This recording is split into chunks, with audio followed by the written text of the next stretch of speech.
This is the controversial new M5, the first hybrid M5 ever built.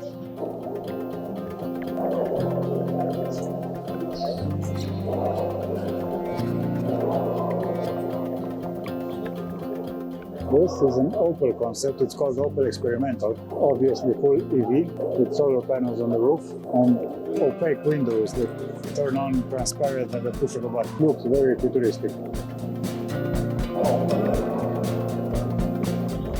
Here's something interesting. This truck is called the Maxus. Most probably a Chinese company. And this is the e-tron. Doesn't this look familiar to you guys? Like a certain company from California that also builds trucks like this? Just look at the front. It resembles a lot like Rivian, doesn't it? Even the interior is quite similar to the Rivian. Check it out.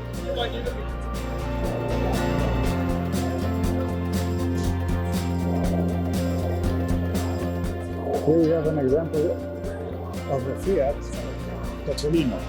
If you remember my review of the Opel Aerox, which I told you is the same as Citroën Amy, well, this is the same thing, same car, just with different body panels and branded as a Fiat. So the same basic platform as the Citroën Amy and the Opel Aerox, also made of plastic, limited to 45 kilometers an hour, but now built by the Italians.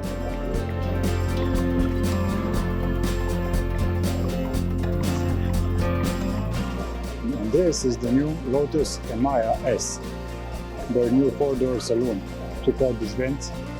It has around 612 horsepower and a range of about 500 kilometers.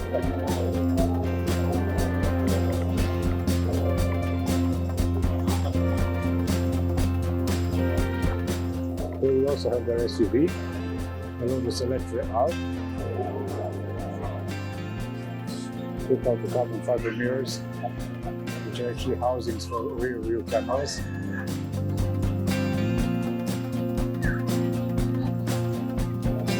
This one specifically has a power output of 912 horsepower. The total range of this thing is around 450 kilometers.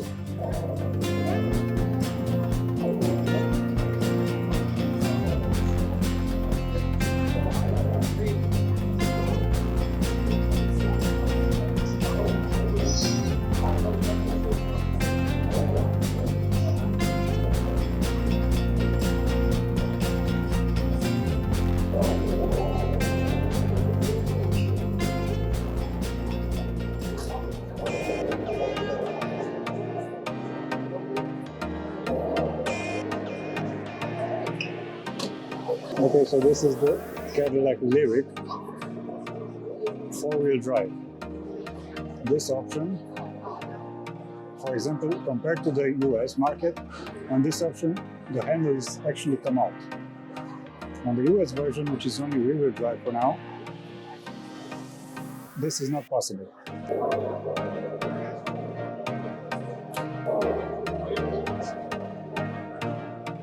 Here we have the Mustang Dark Horse, the new version of the already classic and iconic car. We're having the 5-liter Coyote V8, this time developing 450 horsepower in Europe, 500 in the US. Check out their new Dark Horse badge. Compared to the regular GT that has a 6-speed manual transmission, this one has a Tremec 6-speed manual, which is more aggressive and more engaging to drive. Check out the new styling of the tail lamps. Apparently here we find the new GT from Ferrari, the 12 cilindri.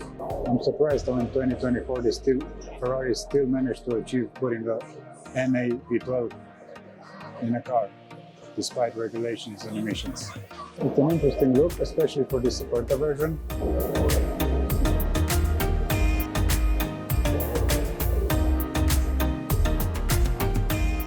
The most controversial part is this black trim running around the hood, which you cannot option in a different color. It only will be black.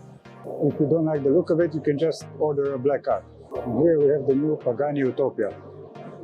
And this one, as you can see, it's in full red carbon fiber.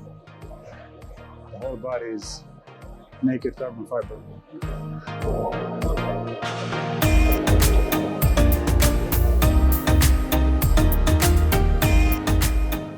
Check out the carbon fiber mirrors and the way they're shaped. Here we have the latches for the rear overhang, so you can get to the engine bay. This whole rear clamshell opens up backwards. And moving to the back, you can see the distinctive Pagani quad exhaust, titanium quad exhaust. You can actually see inside how it's ceramic coated.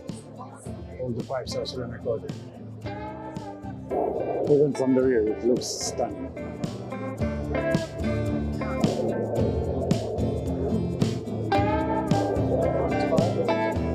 Here we have the Ferrari 296 GTB in the matte red. Looks interesting. This is the boot space, front space.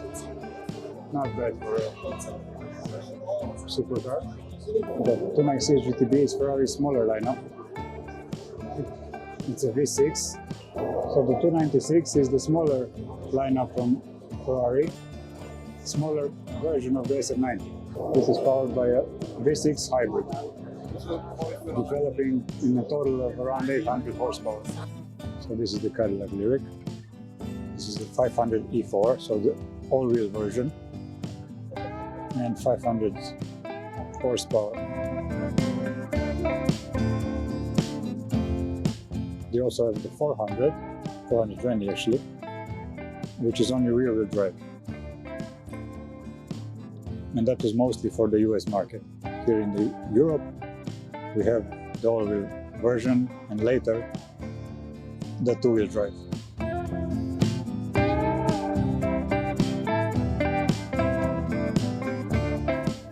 The grille is fully illuminated when you open the car. The headlights are actually these vertical lines with LEDs. And in the back, we have a weird taillight situation. Like all this V-shaped taillight that you see here, all the way to here, is just turn signal. The brake lights are actually here vertical. You open the hood by pushing on the Cadillac emblem, and the same with opening the charge port. You just push here on the Cadillac emblem and the charge port opens.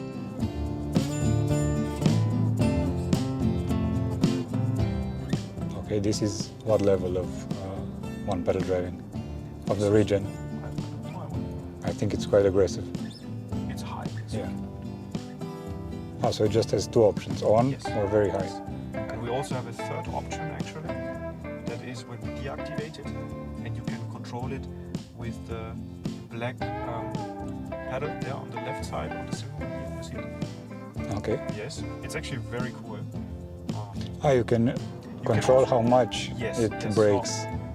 I will deactivate it, and now you can just pull it, and then you will feel it will start recuperating, and you can. Yeah, it's like braking a motorcycle. Yes. Interesting. It's very interesting, and you can also dose it very well. Yeah, it's quite sensitive. What about the drivetrains in Europe? Does it also come with the rear-wheel drive only or not? No, in Europe we have only the all-wheel drive version.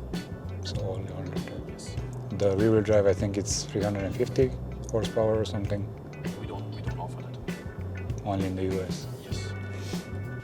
As features, I see it has the rear-view camera and the normal mirror, right? Yeah.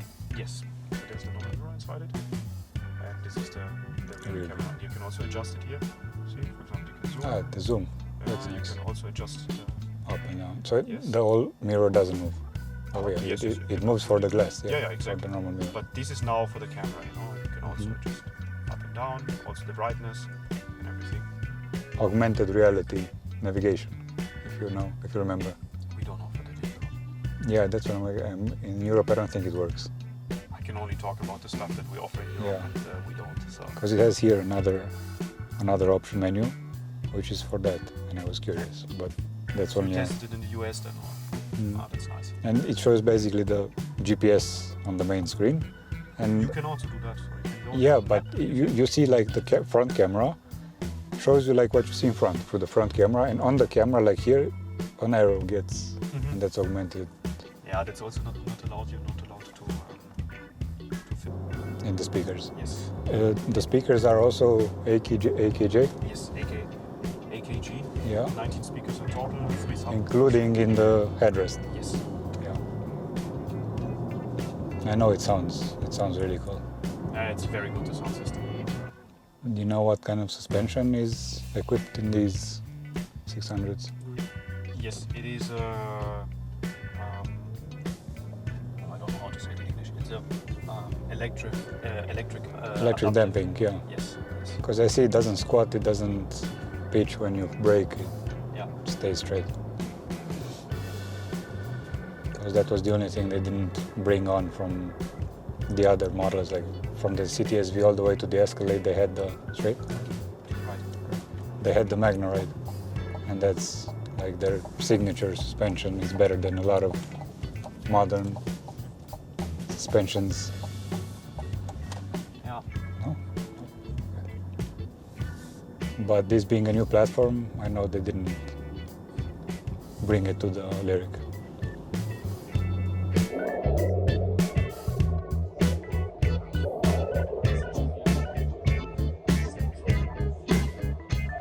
Here we came the brand new Aston Martin Vanquish. With its twin turbo V12, Aston Martin still managed to bring the V12 in the new Vanquish, which is quite amazing. And here we also have the V-powered Vantage, new for 2024.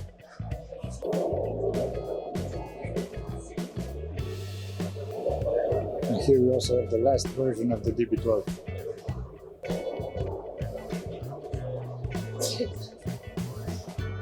Here we have the new Bentley Continental GTs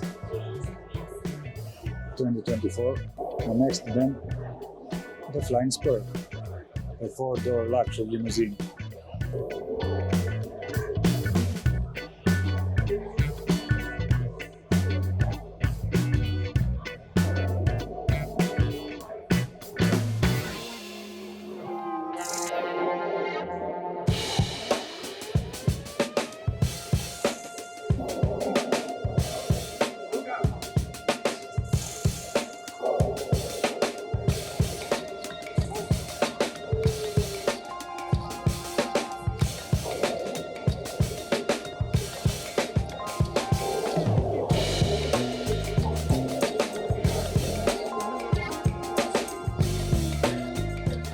Looks stunning in this livery, and of course the big DRS wing, the tipping table. Here we have the Porsche GT4 RS. Nice package. Full roll cage, carbon fiber everywhere, even on the door mirrors, the hood.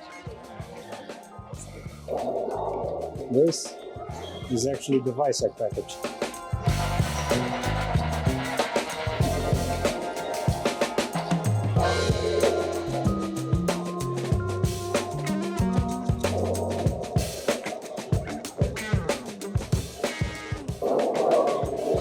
This is the new RS6S.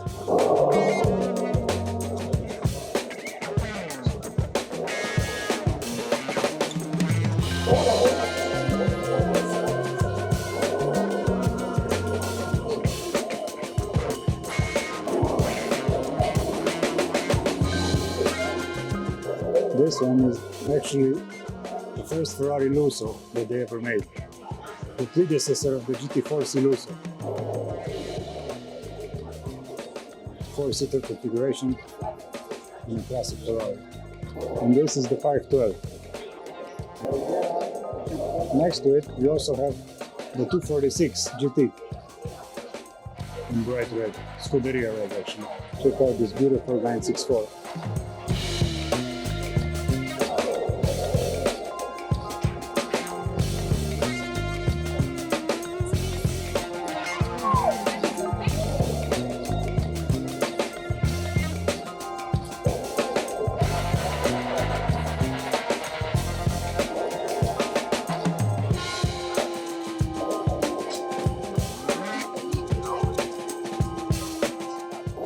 And here we have the iconic poster car of the 90s, the Lamborghini Countach, in bright white.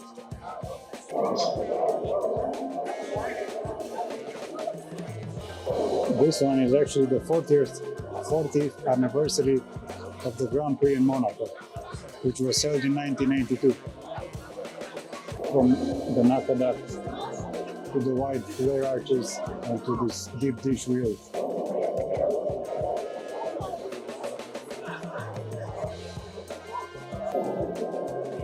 Look at the angle of the windshield. The bodywork guiding air to these huge scoops in the back to cool that big V12 carbureted engine. This car actually shared its V12 power plant with the Lamborghini LM, which was Lamborghini's first SUV.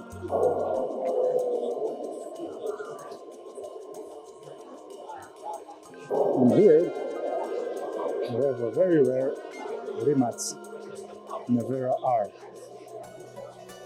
What distinguishes it most from the other normal Nevera is this huge fixed wing, carbon fiber obviously. The scoops in the doors are a bit bigger. And of course, this side skirt also carbon fiber. Stunning car. Full electric.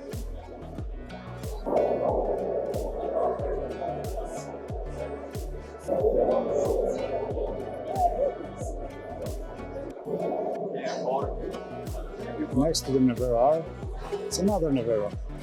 This time with a green livery and a black paint job. The Nevera R actually were built only 12 units, from which all of them were sold already. So it's pretty rare and obviously quite expensive.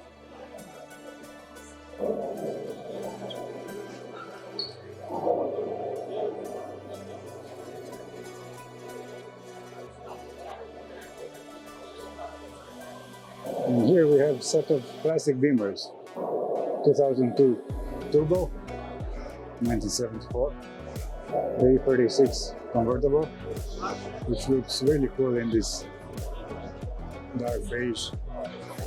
Look at this 3.0 CSL, it looks so cool.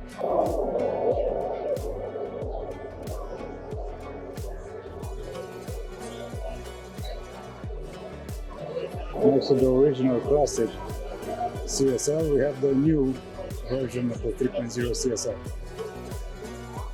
Also 50-year anniversary. See the badge here. Check out these three Porsches, especially this one. It's an Airbacher Porsche 911. This is a 964.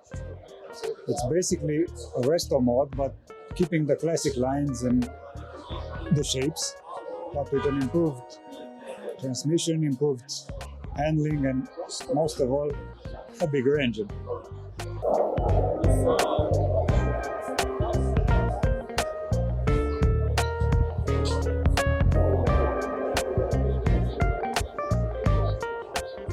This version looks similar to the Singer, with a fuel cap in the middle of the hood. I like that they keep the classic shape. It's just a bit bigger than you were used to with the classic Cobra, but still, it looks interesting. And of course, they kept the manual transmission, which I think it's an icon for this kind of car.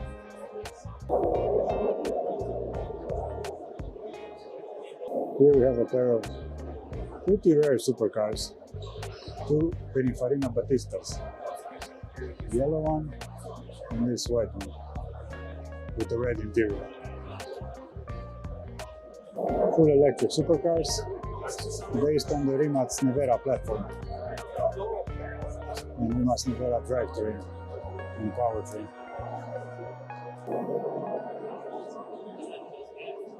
Here we can see it with the wings up.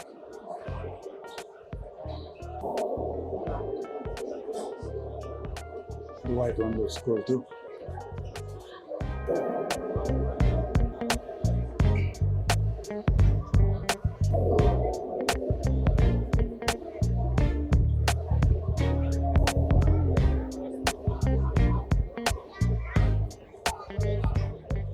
Another Italian manufacturer, Bertone, who used to design cars back in the 90s and 2000s. Now they developed their own supercar, the GB110. And with those doors,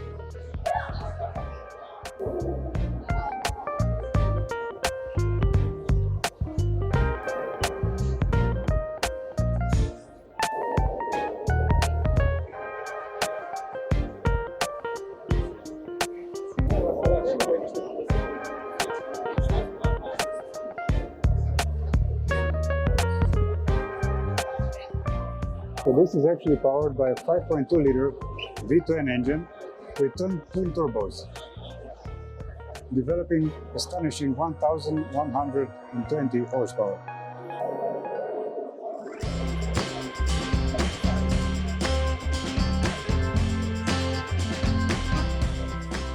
Here's something you don't see every day, the koenigsegg Jesko Attack. In full naked carbon. Looks stunning. The Attack is built for high speed, as you can see. The wheel caps and those rear fins, which gave it just enough downforce for high speeds.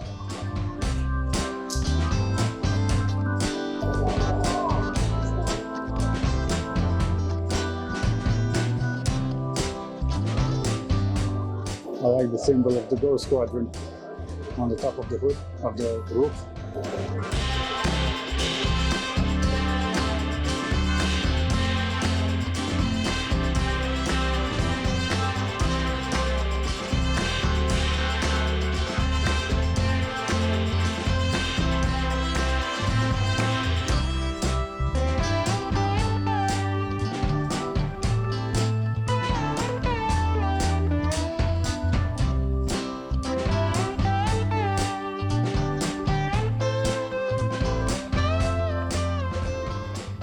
And here you see the successor of the Aventador, the Lamborghini Revolt. What I like about them, Lamborghini managed to keep the naturally aspirated V12 for another generation, which is absolutely fantastic. The naturally aspirated V12 is coupled to an electric drivetrain, developing a total of 1,014 horsepower. This is a first for Lamborghini for introducing an electric drivetrain on their supercars, but at least they managed to keep the V12. And another first for Lamborghini is that they implemented a dual clutch transmission.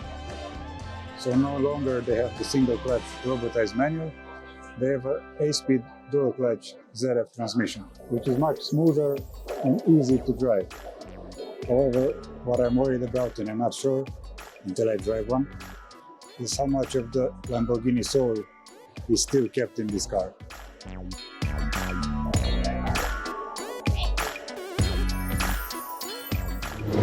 we have the koenigsegg Huayra just started, the 1-to-1.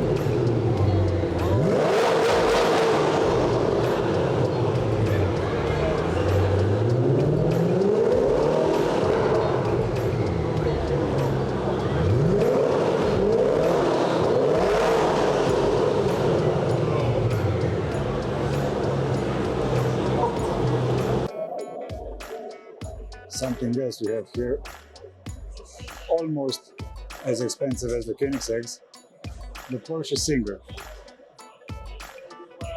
One of reimagination of the classic Porsches. This one is a 964 rebuild, resto mod. But at Singer, everything's custom. Look at the mirrors. Handles, door handles, even the wheels. Everything's bespoke.